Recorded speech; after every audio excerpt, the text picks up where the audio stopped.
বাবেরা নওজওয়ানেরা সব জায়গায় কম্প্রোমাইজ করা যায়, ইসলামের বেলায় কম্প্রোমাইজ নয়, কোরআনের বেলায় কম্প্রোমাইজ নয়, আল্লাহ ও রসুলের বেলায় কম্প্রোমাইজ নয়। এ যুবকেরা, তরুণেরা, বাবেরা, দুনিয়াদারি করতে গিয়ে, কারবার করতে গিয়ে, ব্যবসা করতে গিয়ে, রাজনীতি করতে গিয়ে কারবারে লস হয়েছে, বা পার্টনার ছেড়ে দিয়েছে, বা তোমার নেতা চাকরি বাকরি দেয়নি, সব জায়গাতে কম্প্রোমাইজ করা যায়। চলো আবার সুযোগ দেওয়া যায়, চলো আবার দেখা যায়, ঠিক আছে অন্য কাউকে দিয়েছে, পরের বারে আমাকে দেবে, এইসব নিয়েতে দুনিয়ার ক্ষেত্রে সব জায়গায় কম্প্রোমাইজ করা যায়। কিন্তু আল্লাহ রসুল ইসলামের ব্যাপারে, কোরআনের ব্যাপারে কোনো কম্প্রোমাইজ করা যায় না। কেননা এখানে কম্প্রোমাইজ করলে তুমি গাওয়া দিয়ে দিলে, আল্লাহ রসুলের থেকে তাদেরকে বেশি প্রাধান্য দিলে। অথচ হাদিস পাকের মধ্যে রয়েছে, লা ইউমিনু আহাদুকুম হাত্তা আকুনা আহাব্বা ইলাইহি মিন ওয়ালিদিহি ওয়া ওয়ালাদিহি ওয়ান নাসি আজমাইন। অপর হাদিস শরীফ, লা ইউমিনু আহাদুকুম হাত্তা ইয়াকুনা আল্লাহু ওয়া রাসূলুহু আহাব্বা ইলাইহি মিম্মা সিওয়াহুমা। এ যুবকেরা, তরুণেরা, সব কিছু থেকে, জমি জায়গা, ঘর বাড়ি, টাকা পয়সা ছেড়ে বলে, এমনকি নিজে জানের থেকে আল্লাহ রসুলকে যে বেশি ভালোবাসে, সেই তো ইমানদার। তার জন্য দুনিয়াও কামিয়াবি, আখিরাতেও কামিয়াবি। দাঁড়িয়ে রেখেছে ভালো জিনিস, টুপি রেখেছে ভালো জিনিস, নামাজ পড়েছে ভালো জিনিস, হজ করেছে ভালো জিনিস, দান করেছে ভালো জিনিস, রোজা রেখেছে ভালো জিনিস, আলেম হয়েছে ভালো জিনিস, মুফতি মৌলানা হয়েছে ভালো জিনিস। কিন্তু মনে রাখবেন, যদি সব কিছুর ওপরে আল্লাহ রসুলকে প্রাধান্য না দেয়, ও আলেমের কোনো দাম নাই, ও মুফতির কোনো দাম নাই, ও নামাজির কোনো দাম নাই, ও দাড়িওয়ালা টুপিওয়ালার কোনো দাম নাই। কারণ ইতিহাসের পাতা গাওয়া দিয়ে দেয়, ইমামে হুসাইন যখন এজিদের বিরুদ্ধে কথা বলেছিল, ওই কারবালা জমিনেতে 25,000 সৈন্য পাঠিয়েছিল এজিদ, ইমামে হুসাইনকে রুখবে বলে। ওই 25,000-এর মধ্যে 13,000 ছিল আলেম উলামা হাফেজ। শুনছেন? হযরত ফারুক আযম একবার আজাদ করেছে। এর আগে আমার নবী আসার আগেও মসজিদে আকসা দখল হয়েছে, আবার আজাদ হয়েছে। মসজিদে আকসার একটা গুরুত্ব আছে। মসজিদে আকসা হলো আল্লাহর একটা নিয়ামত, যার দখলে থাকে পৃথিবী তার দখলে থাকে। জোরে বলুন সুবহানাল্লাহ। তাই মসজিদে আকসাকে দখল করার অনেক যুগ যুগ ধরে সব লড়াই চলছে। হযরত সালাউদ্দিন আইবি মসজিদে আকসাকে উদ্ধার করেছিলেন। 9 বছর তখন বয়স। বাজারে গেছে চাচার সাথে মসজিদের মেহরাব কিনতে। একটা খুব সুন্দর কারুকার্যওয়ালা মেহরাব দেখতে পেয়েছে, যেটাকে দেখে সালাউদ্দিন আইবি চাচাকে বলছে, চাচা এই মেহরাবটা কেনেন, আমাদের মসজিদে লাগাবো। দোকানদার বলছে, মেহরাব বিক্রি নয়, এটা গিফটের জন্য। সালাউদ্দিন আইবির বয়স তখন 9 বছর। আমাদের 9 বছরের বাচ্চারা কি করে বলে? আমাদের 9 বছর ফ্রি ফায়ার খেলে, 3 নয় 27 ফ্রি ফায়ার খেলছে। খেলো খেলো। যেদিন চোখের সামনে মাকে নিলামে তুলবে, বোনকে নিলামে তুলবে, সেদিন তখন চোখ দিয়ে রক্ত বেরোবে যে হ্যাঁ এই কি করে ফেললাম। হ্যাঁ, ভাষাটা খারাপ লাগতে পারে, আমি কাউকে বলি না আমায় দাওয়াত করো, কিন্তু আমি ঠোঁটকাটা মানুষ, আল্লাহ অনেক বড় কেটে দিয়েছে হক কথা বলার জন্য, আমি কথা রুকি না। ইমাম গাজ্জালি রাহমাহুল্লাহ নাম শুনেছেন? ইরাকে জিনার মাজার মুবারক আছে, আলহামদুলিল্লাহ, অধম তিনার দরবারে হাজিরি দিয়েছে। ইমামে গাজ্জালি রহমতুল্লাহ আলাইহি বলেছে, যেদিন দেখবে সমাজে খুলে আম নবীর বিরোধী হচ্ছে আর মানুষ প্রতিবাদ করছে না, জেনে রেখে দিয়ে ওই দিন মুসলমানদের মেটি, মেয়েরা, মায়েরা বাজারে নিয়ে যে গরু ছাগল মতো বিক্রি হবে, নিলামে তোলা হবে, সেই দিন তোমাদের আসছে। যদি সাবধান হও, এখনো সময় আছে, হয়ে যাবে। এই যে এসআইআর চলছে না, এসআইআরে একটা মুসলমান ভারতীয় নাম বাদ যাবে না। যদি যায়, রাজ ক্ষমতার জোরে জোর করে তোমাকে বাদ দেওয়া হচ্ছে। কেন? তোমার সেখানে কেউ নেই তো, তোমার সেখানে কে আছে? যে দুজনে মিলে করছে, দুজনেই তোমাদের দুশ্মন।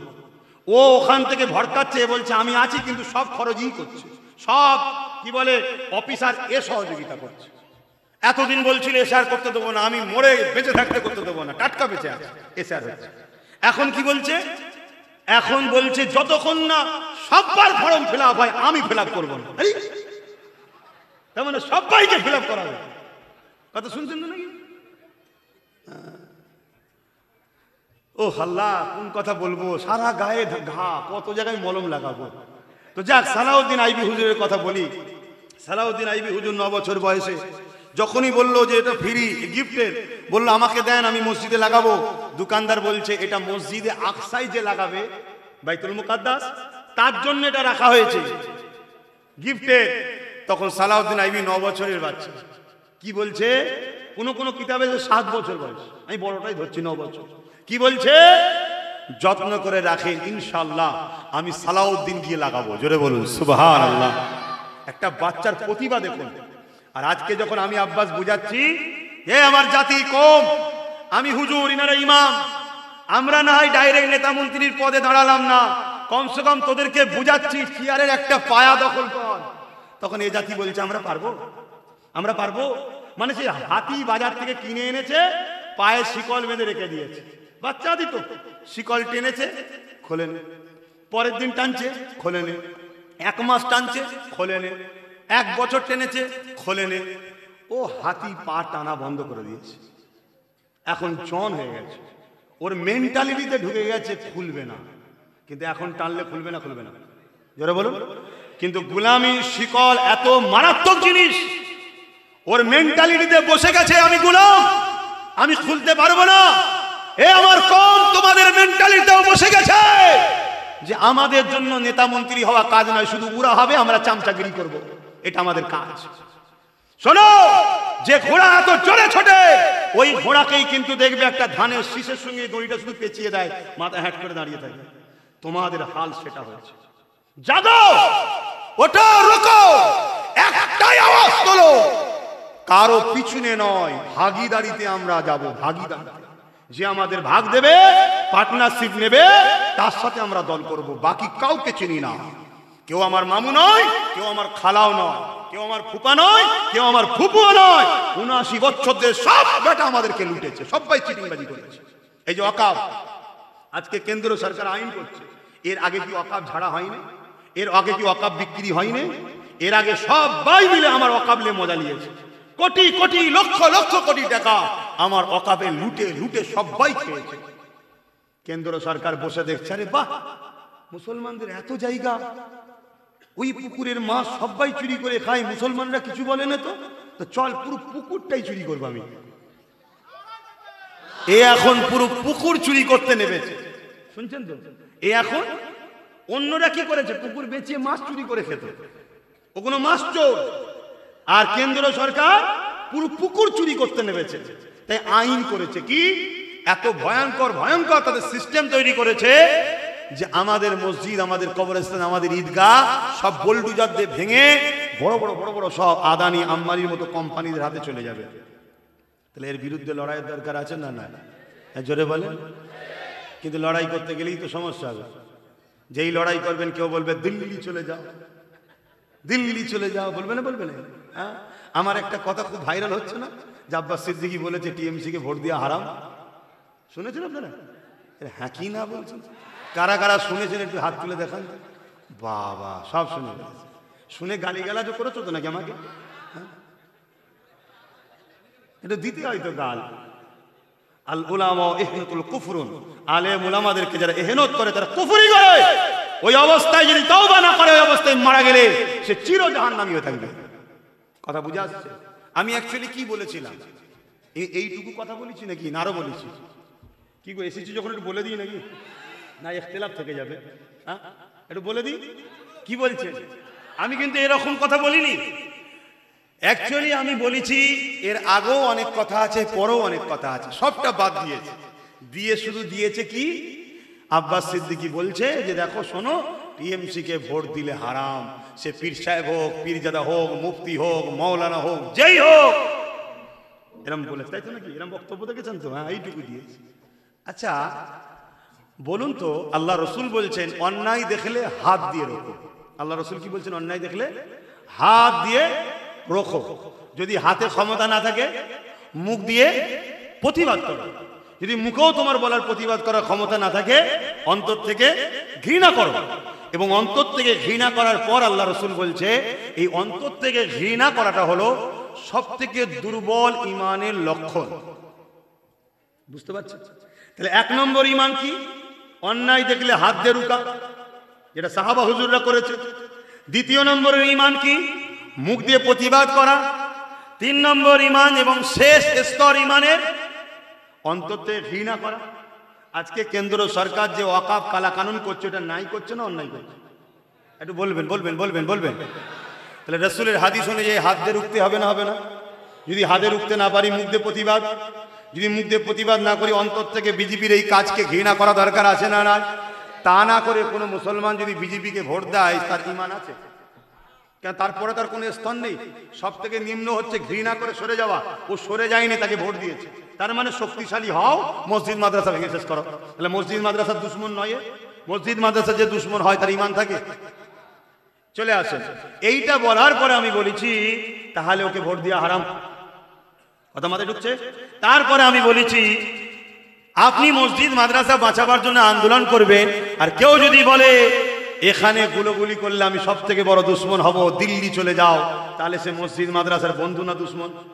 এই জোরে বলেন। দুশ্মনকে যদি তুমি সাথ দাও, তার মানে শক্তিশালী হও। মসজিদ মাদ্রাসার পক্ষে কেউ কথা বললে ধরে জেলে ভরো, তাহলে মসজিদ মাদ্রাসার ক্ষতি করলো না করলো না? তাহলে তার মধ্যে ঈমান থাকবে।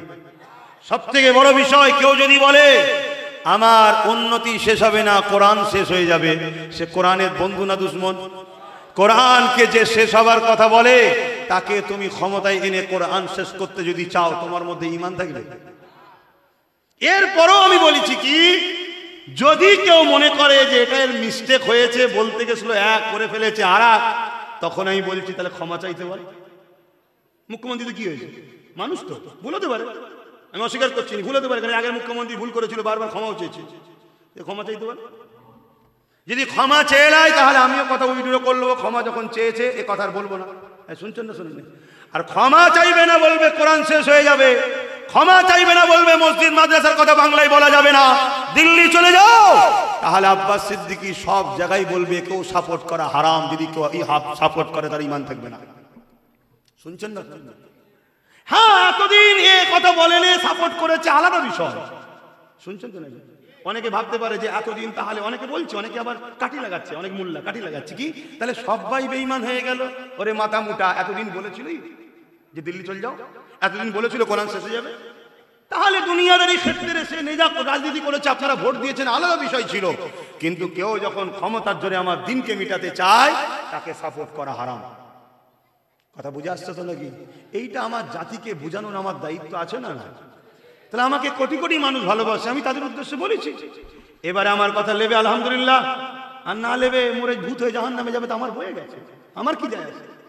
হ্যাঁ, কিন্তু কোরআনের বিরুদ্ধে যে কথা বলবে, সে যেই হোক, সে ভারতবর্ষের প্রধানমন্ত্রী হলো, তার বিরুদ্ধে আব্বাস সিদ্দিকী বলবে, হতে পারে তার পাশে অনেক পাওয়ার আছে, তার পাওয়ারকে আমি পায়ের তলায় রাখি, আল্লাহর কোরআন আমার কাছে আগে, ঠিক না বেঠে? তুমি কি করতে পারো? তোমার এতটুকু করার ক্ষমতা আছে, হয়তো ক্ষমতার জন্য মেরে দেবে।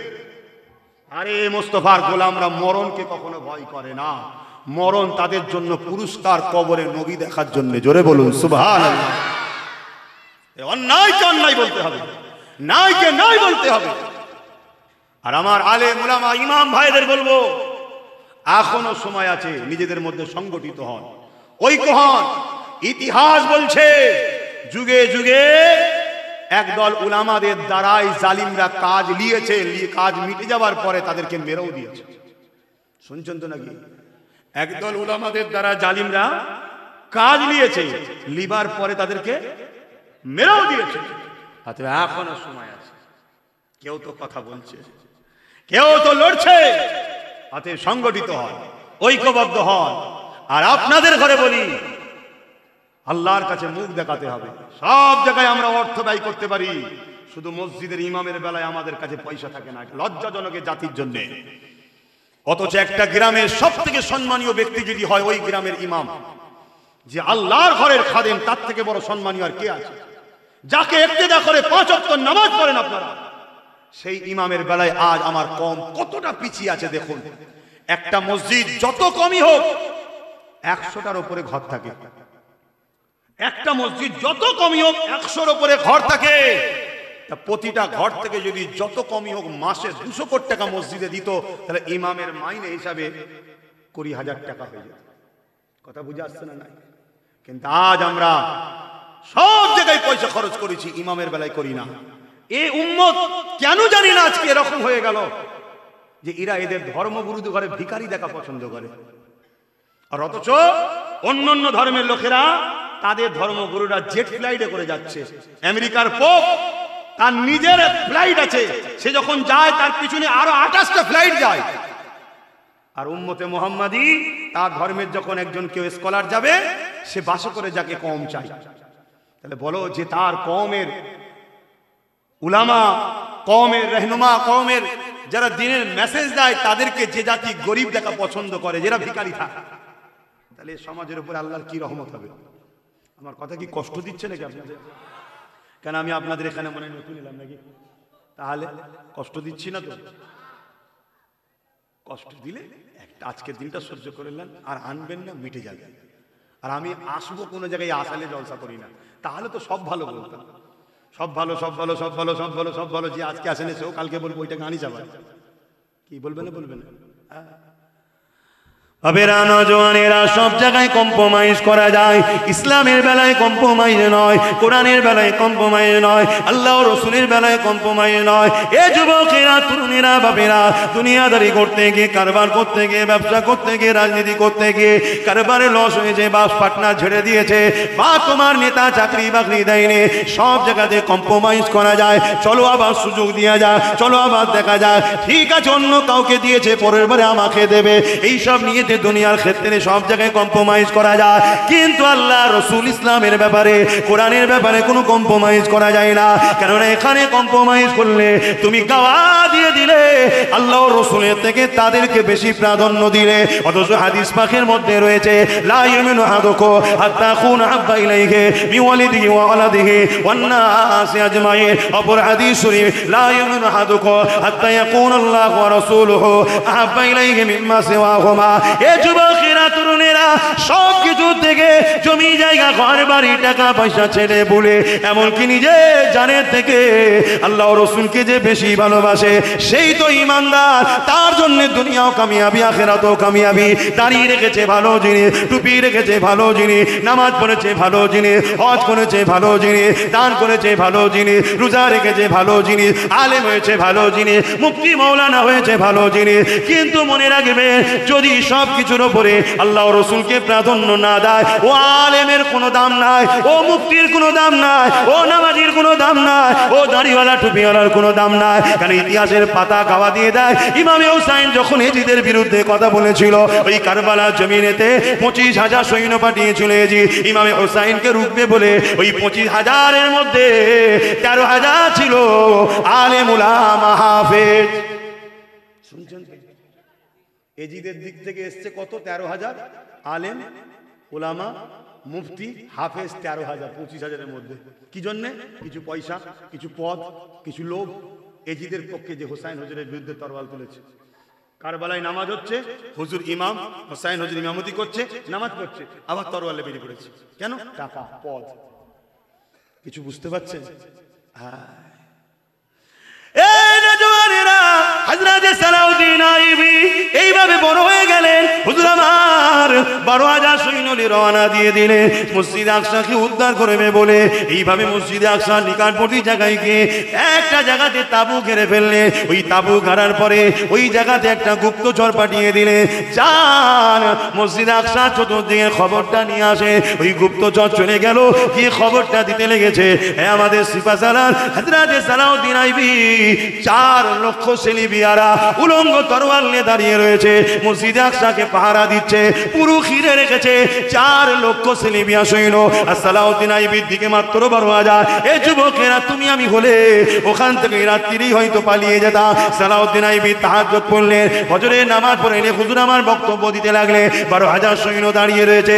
সিপাহসালার দাঁড়িয়ে গিয়ে বলতে লেগেছে, এ আমার সাথীরা, খবর নিলাম মসজিদে আকসাকে 4 লক্ষ সেলিবিয়া সৈন্য ঘিরে রেখেছে, আর আমাদের সংখ্যা মাত্র 12,000। এই বিশাল খুনি লড়াই হবে।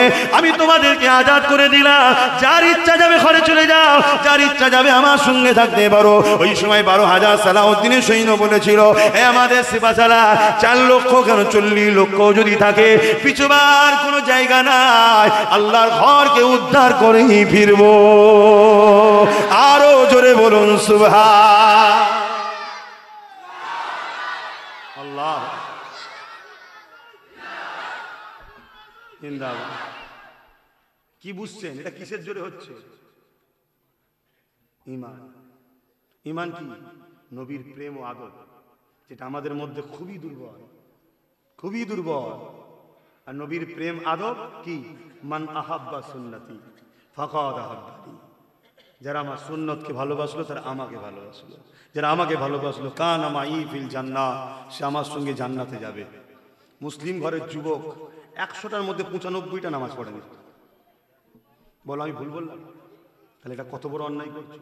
মুসলিম ঘরের নারী মেয়ে, মায়ের জাত, 100-র মধ্যে 95টা যুবতী মেয়ে নামাজ পড়ে না। অথচ 24 ঘন্টা মোবাইল নিয়ে আল্লাহ সুস্থ চেহারা দিয়েছে, মুখ বেঁকিয়ে বেঁকিয়ে এমন সেলফি তুলে ছাড়ছে, কালকে ওর ছেলে যদি আলেম ওলামা হয়, ওই ফটো যদি বাই চান্স ভাইরাস হয়ে যায়, ওই মৌলী সাহেবকে হয়তো মরে যেতে হবে। কি আমি কথা ভুল বলছি নাকি? কি তা গেলাম আমরা। এগুলো আমাদেরকে প্ল্যান মাফিক খারাপ করা হচ্ছে। আমাদের ছেলেরা আমাদের মেয়েরা খারাপ নয়, এসব ভালো খুনের ছেলে মেয়ে, কিন্তু প্ল্যান মাফিক খারাপ করা হচ্ছে। আর এর জন্য কিয়ামতের দিন সব থেকে বড় বিপদে পড়বে বাপ মা। কিয়ামতের দিন আল্লাহ ধরবে বাপকে, তোমার ছেলে কি করেছে বলো। বাপ বলবে আল্লাহ আমার তো হিসাব দিলাম, ওটা ছেলের থেকে নেন না। তুমি গার্জেন বলো, আমি তো দিয়েছিলাম আমার নিয়ামতটাকে আমার রাস্তায় রাখা, তুই আমার জিনিসকে অন্য রাস্তায় দিলি কি করে? জবাব দাও। শুনছেন তো? তুমি তোমার নয়, আমি আমার নয়, আমরা সবাই আল্লাহ। আমরা সবাই কার? আল্লাহ। এ দুটো চোখ আল্লাহ, এ দুটো কান আল্লাহ, ভুল মাঝে মানে আল্লাহ দিয়েছে। এ দুটো হাত আল্লাহ দিয়েছে, দুটো পা আল্লাহ দিয়ে। আমার কোন? এ কথা বলছে এটাও তো আল্লাহ। তাহলে আমার কি? এই যে অনেকে বলে না আমার জীবন, আমার লাইফ, আমারটা কি? তোর যে জানটা আছে, রূহ, মায়ের পেটে 120 দিনের মাথায় যে আল্লাহ দিয়েছে, হুকুম ফুঁকে দিয়েছে, ওটাও তো আল্লাহ। আমার কোনটা? পকেটে যে টাকা আছে ওটাও তো আল্লাহ দিয়েছে। তাহলে আমার বলে কিছু নাই। নিজের গর্দানকে আল্লাহর ফয়সালার উপর ঝুঁকিয়ে দেওয়া, এটাই হলো ইসলাম, এটাই হলো মুসলমান। তাহলে আজকে আমার বাপ কিয়ামতের দিন ধরা পড়বে। অনেক ছেলে বলবে আল্লাহ আমাকে জাহান্নামে দিচ্ছেন, আমি পাপ করেছি, তো এই পাপের জন্য আমার বাপ তো ভাগীদার। আমি যখন পাপ করছিলাম আমার বাপ যদি আমায় রুখতো তাহলে তাই পাপ করতাম না। তা আমার বাপ কেন বাদ যাবে? আমার সঙ্গে আমার বাপকেও দেওয়া হোক। আল্লাহ বলবে সাদ্দাকতা, সত্য বলছে ফেরেশতার বাপকে সে জাহান্নামে যাবে। শুনছে? আমার অনেক আব্বা আছে বলে ছেলে শোনে নে কথা। কে বলেছে শোনেন? আপনি বাপ, আপনার কথা ছেলে শোনে নে? আপনার কথা ছেলে শোনে নে? কি হতে পারে? তাহলে আপনি সম্পর্ক রেখেছেন কেন? ওকে ভাবতে পারবেন না, জাতের যে পুত্র চলে যান। একটাই ছেলে, তো কি হয়েছে? কত লোকে তো ছেলেই নেই, জমি জায়গা যা আছে সব মসজিদে অক্ষ দেন, কবরে শান্তি পাবে। ও 26 বাইরে গিয়ে বুঝুক ঠেলাটা কি জিনিস, দুনিয়াটা কি জিনিস। কথা বুঝছেন না? বোঝেন না? আমার আওয়াজ একটু টেরা টাইপেরই হয়, অসুবিধা হচ্ছে? এ যুবক, কাল তুই বাপ হবি। আজ যদি কড়াকড়িটা থাকে না, তোর ছেলেটাও দেখবি সিধে হয়ে গেছে। পরিবেশ খারাপ, তোর ছেলেও বেঁকা হবে, আর এক কাটি বাড়া হবে, তোর থেকে আর এক কাটি বাড়া হবে। দুনিয়া দুনিয়া দুনিয়া করলে হবে না। দুনিয়াদারিটা আল্লাহ ও রসুলের হুকুম অনুযায়ী করতে হবে। আমার নবী কি দুনিয়াদারি করেনে? ওই স্টাইলে করতে হবে। সংসার করেনে? ওই স্টাইলে করতে হবে। সন্তানের বিয়ে দেয়নে? ওই স্টাইলে দিতে হবে। কথা বুঝে আসছে? নবী হলেন আমাদের জন্য মডেল। জোরে বলুন সুবহানাল্লাহ। আল্লাহ কোরআনে জানালেন লাকাদ কানা লাকুম ফি রাসূলিল্লাহি উসওয়াতুন হাসানাহ। এই দুনিয়ার মানুষেরা, আমি আমার হাবিবকে তোমাদের জন্য মডেল করে পাঠালাম। তোমরা নামাজ পড়বে নবী দেখো, রোজা রাখবে নবী দেখো, হজ করবে নবী দেখো, দান খায়রাত করবে নবী দেখো, দুনিয়াদারিতে করবে নবী দেখো, কারবার করবে নবী দেখো, সমাজনীতি করবে নবী দেখো, রাজনীতি করবে নবী দেখো, রাষ্ট্রনীতি করবে নবী দেখো। এক কথায় নবী ছাড়া অন্য কাউকে মডেল বানানো এটা হলো হারাম। শুনছেন তো নাকি? মডেল তো একটাই, মুহাম্মদ সাল্লাল্লাহু আলাইহি ওয়াসাল্লাম, বাকি কোনো মডেল না, সব হারাম। যদি বলেন মৌলী সাহেব নবীর কথা শুনে মৌলী সাহেব হুজুর জিন্দাবাদ, আর নবীর কথা না শুনলে কাঁধ থেকে ছুঁড়ে ফেলে দাও। আব্বাস সিদ্দিকী যদি নবীর সঙ্গে জুড়তে চায়, আব্বাস সিদ্দিকী জিন্দাবাদ, নাই টান মেরে ফেলে দাও। কিয়ামতের দিন কোনো কাউকে পাওয়া যাবে না, একমাত্র আমিন আর লাল থাকবে তোমার আমার বাঁচাবার জন্য। সেই নবী ছেড়ে দিয়ে হই হই করছো আজকে, সাবধান হও, এখনো সময় আছে, এখনো সময় আছে, নিঃশ্বাস চলছে, তওবা করো, ক্ষমা চাও আল্লাহর কাছে, নাই কঠিন বিপদ আসছে, কঠিন মুসিবত আসছে। কেন এই খব্বিসকে আবার নিয়ে নি বাবা? সবাই তো খব্বিস দেখছে, হ্যাঁ হুজুর দেখা ছেড়ে দিয়ে খব্বিসকে দেখছে, এসব ফিতনা, দাজ্জালি ফিতনা, কথা বুঝে আসছে। দরুদ শরীফ আল্লাহুম্মা সাল্লি আলা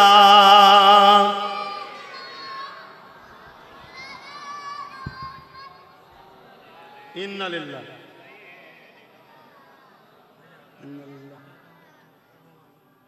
হাই দেখেন একবারও বলো নি মৌলানা ভাইরা, কোথায় গেছে ঘড়ি? সালাম ইয়া নবী সালাম,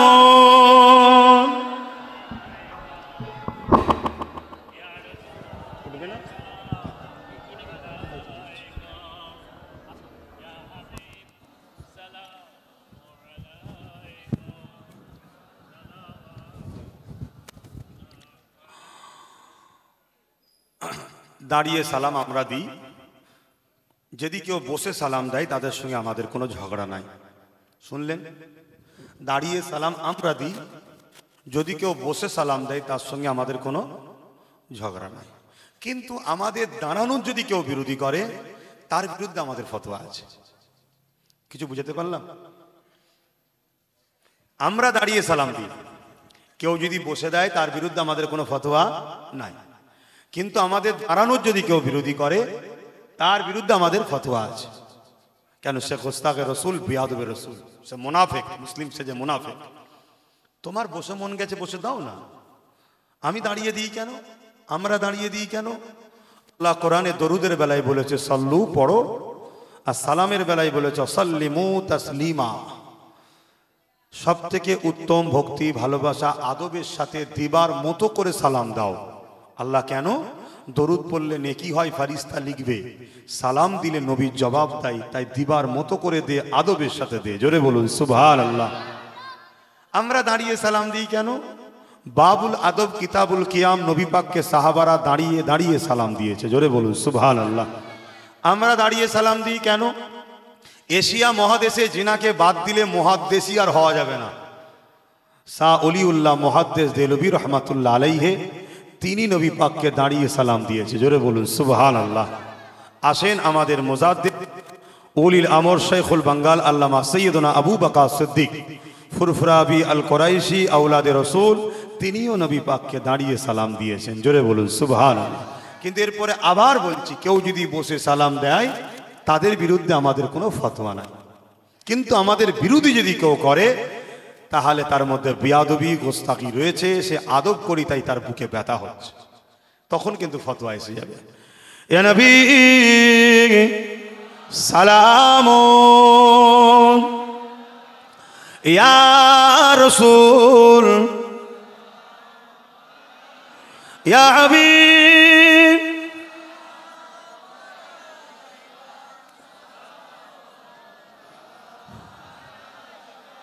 পড়িল আল্লাহ আরো বাণী, পোহালো দুঃখে এ রজনী, হইল জগৎ অনুরানী, আমিনার নয় অনির্মণি, ইয়া নবী সালাম, ইয়া রাসূল, ইয়া হাবিব,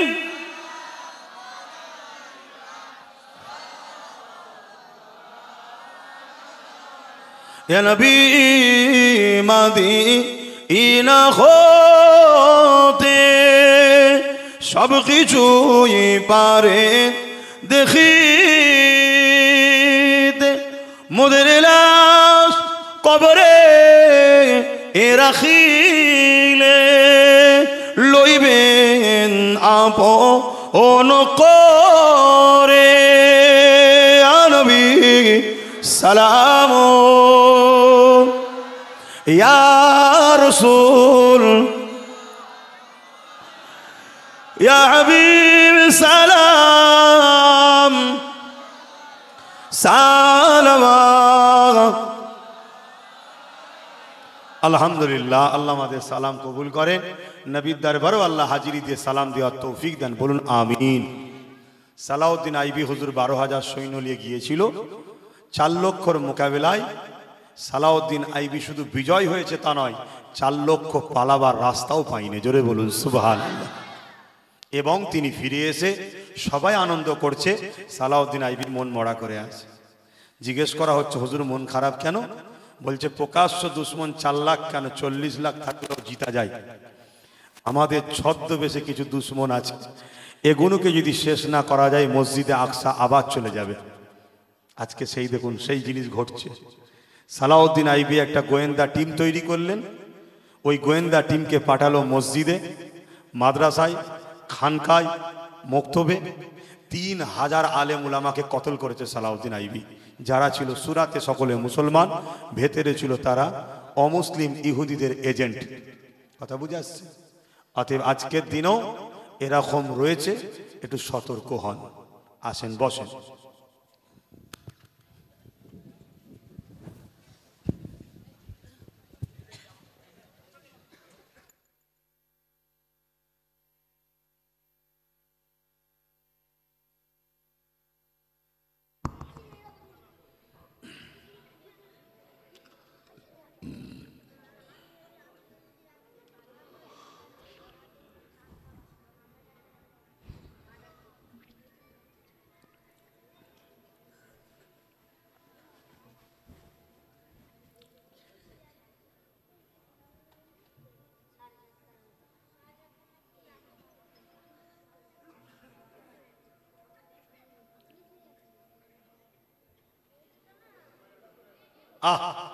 একজন বুঝিয়ে বলো, ও কি একজন বুঝিয়ে বলো যে মা এখানে আসলে ধর্মীয় ভাবাবেগে অসুবিধা, উনি বেরোলে দেখা করবেন।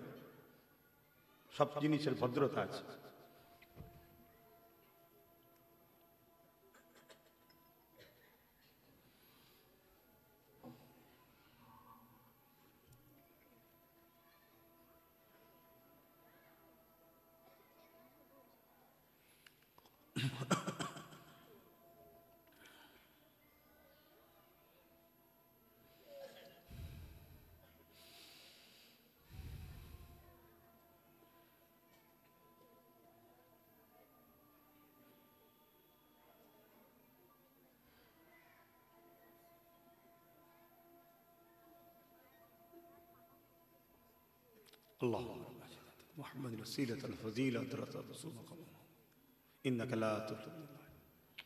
সংক্ষেপ করছি, আজান হয়েছে, ছেলেরা যাচ্ছে। নেকি কিনা দরকার আছে না? না, পকেটে হাত দেন, মাহফিলের জন্য দান করুন, নেকি হবে। বিশ্বাস আছে তো? বিশ্বাস আছে তো নাকি? যান নেই আলাদা কথা, থাকতে কেউ ফিরাবেন না। ছেলেরা যাচ্ছে, যার যা খুশি দেন। আমার এই উলামা ভাইদের এবং দূরে মিডিয়ার মাধ্যমে প্রত্যেকটা আলেম উলামা ইমাম ভাইদেরকে বলবো, আসেন আসেন, দরবার শরীফে দাওয়াত দিচ্ছি। আমাদেরকে এইভাবে থাকলে হবে না, এইভাবে আসুন, এইভাবে ঐক্যবদ্ধ হতে হবে। না হয় আজকে আমাদের সবার মসজিদ, মাদ্রাসা, কবরস্থান, ঈদগাহ, খানকা চলে যাবে। আসুন তো, যাই হোক, দাও ভেতরে যাও। প্রতি জুম্মার দিন ঘরে থাকি, সকাল 10টা থেকে 12টা পর্যন্ত। কোনো দরকার থাকলে প্রয়োজন হলে যাবেন। এবং প্রতি শুক্রবার দিন সন্ধ্যে 7টা থেকে PABS এ লাইভে বসি, ইউটিউব চ্যানেল। এবং পীরজাদা এমডি আব্বাস সিদ্দিকী আমার নামে একটা পেজ অফিস চালায়, ওতে লাইভে বসি। প্রশ্ন থাকলে করবেন, আমি ওখান থেকে উত্তর দিই। প্রশ্ন উত্তর পর্ব একটা করি। আমার জন্য দোয়া করবেন। শেষ কথা, আমার ছোট ভাই নওশাদ সিদ্দিকীর জন্য দোয়া করবেন। কি গো, করবেন না? আমার ভাই রাজনীতি করে, দুর্নীতি করে না, রাজনীতি করে। রাজনীতি করা অনেক মহান কাজ। রাষ্ট্রসেবা, রাষ্ট্রবাসীর সেবার নাম হলো রাজনীতি। রাজনীতির নেতা নাই পরায়ণ যদি হয়, কিয়ামতের দিনে আরশের ছায়া পাবে। জোরে বলুন সুবহানাল্লাহ। আমার ভাই রাজনীতি করে, দুর্নীতি করে না। যেদিন দুর্নীতি করবে, ওর সব থেকে বড় দুশ্মনের নাম হলো আব্বাস সিদ্দিকী। এটা মনে রাখবে। হ্যাঁ, আমার ভাই, কিন্তু আমার ইসলামের আগে নয়, নবীর আগে নয়। কথা বুঝে আসছে না? তবে আল্লাহর উপরে ভরসা, রক্ত কথা বলে, তাই তো নাকি? দোয়া করি আল্লাহকে ন্যায় পরায়ণ সত্যবাদী মোস্তফা জানের রহমতের গোলামও বানাক, দেশ ও মানুষের সেবার জন্য রাজ ক্ষমতাও দান করে। বলুন আল্লাহুম্মা আমিন। আপনারা ওর সাথ দেবেন, কথা বুঝে আসছে? আপনারা ভালোবাসেন তো আমার, তো ভালোবাসার মানুষদের বলতে পারি না পাই না, ওর সাথ দেবেন। ওর কোনো ভুল হলে আমায় বলবেন, ওর দ্বারা যদি কোনো উপকার আপনার পাওয়ার হয় আমাকে বলবেন, আমি ওর দ্বারা করিয়ে দেবো। কথা মাথায় ঢুকছে না? ঢুকে না? আজকে এসআইআর নিয়ে একদল লোক বলছে মুসলমানদের তাড়িয়ে দেবো, আর একদল বলছে আমি হতে দেবো না। দুজন দুদিক দিয়ে ভয় দেখাচ্ছে না? দেখায়নি। অ্যাকচুয়ালি এসআইআরটা কি? এসআইআর নেওয়ার সময় তো নিয়ে বলার নামাজ আছে, এতটুকু বলবো ফর্ম আসবে, ফিল আপ করবেন, এক কপি নিজের কাছে রাখবেন, আর এক কপি যে আসছে তার হাতে দেবেন, অন্য কারো হাতে নয়। আসবে কে? সরকারি বিএলআরও। রাজ্য সরকার 90,000 স্কুল মাস্টারকে এই এসআইআর দ্রুত করার জন্য লোক দিয়েছে। তাহলে রাজ্য সরকার এসআইআর চাই না চাই না? বলুন বলুন বলুন। আচ্ছা, অতএব এসআইআর যখন এই বিএলআরও আসবে তাকে বলবেন দুটো ফর্ম দেবে, একটা ফিল আপ করবেন, বলবেন স্ট্যাম্প মারুন, সই করুন, সেটা কাছে রাখবেন, পরেরটা দেবেন, স্ট্যাম্প মারুন, সই করুন, আপনাকে আমি দিচ্ছি, এটা ফটো তুলে রাখুন। যদি কোনো কারণে আপনাকে নিয়ে চক্রান্ত করা হয়, আমি আমার যতটুকু ক্ষমতা একটাই আল্লাহ দিয়েছে, তার দ্বারা আপনার হয়ে সুপ্রিম কোর্ট পর্যন্ত লড়তে হলে আমি রাজি আছি, যাব, কিন্তু ডকুমেন্টসটা হারাবেন না, রাখবেন। কথা বুঝে আসছে? আমি আবার একবার বলে যাচ্ছি, ভারতবর্ষের একটাও মুসলমান অন্য দেশ থেকে আসা নয়। যারা ওই দেশ থেকে আসে ব্যবসার জন্য তারা চলে যায়। এদেশের মুসলমান, এরা এখানে ব্রিটিশ তাড়িয়ে দেশকে আজাদ করে বসবাস করছে। তার আগেও ছিল, ব্রিটিশের পক্ষ থেকে, ওই পিরিয়ড থেকে বলছি। আজকেও ব্রিটিশদের দালালদের বিরুদ্ধে লড়াই করে আজও বেঁচে আছে, কালকেও থাকবে ইনশাল্লাহ। কিন্তু চক্রান্ত শিকার হতে পারেন, তার জন্য একটু চোখ কান খুলে রাখবেন। দ্বিতীয় নম্বর, নিজেদের ক্ষমতা তৈরি করুন, আর ওই কাগজের একটা ডকুমেন্টস রাখবেন, যার তার হাতে দিয়ে দেবেন না। লিয়ে গিয়ে যদি কেউ ফেলে দেয় তো গেল তো, তা সেটা আপনার দোষ। এতটুকু এই বিষয়ে বলবো, বাকিটা সময় কম, দরবারে আসবেন, কথা হবে। আসুন দোয়া করব আল্লাহর কাছে। এই যে সালামের পর 2-3 মিনিট এসআইআর আর আমার ভাইলে কথা বললাম, কারো অসুবিধা হলো? যদি অসুবিধে হয়, যেখানে আব্বাস সিদ্দিকী আসবে খবর পেলে যাবেন না। কথা বুঝে আসছে? যেখানে আসবে খবর পেলে যাবেন না। আপনার হুকুমে আমি কথা বলবো, সে ছেলে আব্বাস সিদ্দিকী নয়। আমি একমাত্র আল্লাহ রসুলের খুশির জন্য কথা বলি। কথা বুঝে আসছে? নবী বলছেন কুরাইশের নেতৃত্ব মানো। আলহামদুলিল্লাহ, আপনারা মুজাদ্দিদ জামানের আওলাদদের ধর্মীয় বিষয়টালেও মানেন তাদেরকে, আলহামদুলিল্লাহ। কুরাইশ, এতদিন কোন কুরাইশ যখন রাজনীতি করেন, ইদিক উদিক করেছেন, আলাদা কথা। নওশাদ কুরাইশ বংশের বাচ্চা, ওর নেতৃত্ব মানেন আপনারা, নবীর হুকুম এটা। কথা বুঝে আসছে না? না, কুরাইশের নেতৃত্ব মানেন। কেন? এতে বরকত পাবেন, বরকত, এবং সে একটা ঈমানদার ছিল।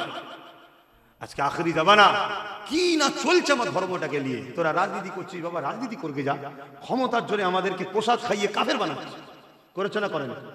প্রসাদ খাইয়ে রেশনের মধ্যে দিয়ে কাফের বানাবার চক্রান্ত হয়েছে না হয়নি? এ নিয়ে কেউ মুখ খুলেছে? কেউ কথা বলেছে? সেই গুটি কত মানুষ কথা বলেছে, সবাই বলবো না বলেছে। তাহলে আজকে কত বড় চক্রান্ত, নিরীহ মুসলমানকে কাফের বানাবার। তুই একটা নেতা হয়ে এত বড় চক্রান্ত করলি, যারা তোকে বিশ্বাস করে 2 হাত জুড়ে ভোট দিয়েছে, তাকে তোরা প্রসাদ খাইয়ে কাফের করছিস। তাহলে এই চক্রান্ত থেকে আমাদেরকে বাঁচতে হবে। যদি না বাঁচে, তাহলে আগামী দিন মসজিদও যাবে, মাদ্রাসাও যাবে, কবরস্থানে থাকবে না, চলে যাবে। আর মনে রাখবেন, এই দুনিয়াতে আমাদের ভুলের জন্য অনেকবার আমরা ঠকেছি।